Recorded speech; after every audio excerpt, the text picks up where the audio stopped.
আপনি দেখেন আপনার স্ত্রী এবং আপনি শুয়ে আছেন পাশাপাশি, আপনি একটা মোবাইল টিপতেছেন, আপনার স্ত্রী মোবাইল টিপতেছে, কে কখন ঘুমাইতেছে কেউ জানে না, কেউ জানে না।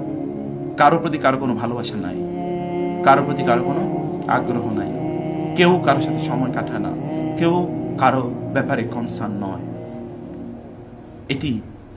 এভাবে আমরা আমাদের নিজেদেরকে তৈরি করেছি। মানুষের জন্য করার সবচেয়ে গুরুত্বপূর্ণ ইস্যুটি কি জানেন? আপনি মানুষের জন্য যা করবেন আল্লাহ তাআলা আপনার জন্য তাই করবেন। ওয়াল্লাহু ফি আউনিল আবদি মা কানাল আবদু ফি আউনি আখিহি। আপনি অন্য কোন মানুষের জন্য যা যা করবেন আল্লাহ তাআলা হুবহু আপনার জন্য তাই করবেন। আচ্ছা, এর চেয়ে বড় আর প্রতিজ্ঞা কি হতে পারে? এটা আল্লাহ তাআলা করবেন, আল্লাহ তাআলা করবেন। তাহলে আপনি অন্যের জন্য হাত বাড়িয়ে দেন, আল্লাহ আপনার জন্য হাত বাড়িয়ে দেবেন। বরং আল্লাহর হাতটা তো আপনার হাতের চেয়ে অনেক অনেক বড়, তাই না? রাসূলুল্লাহ সাল্লাল্লাহু আলাইহি ওয়াসাল্লাম তো এই কথা বলেছেন। যদি আল্লাহ তাআলা বলেন, যখন আমার বান্দা আমার দিকে এক বিঘত এগিয়ে আসে তখন আমি তার দিকে কি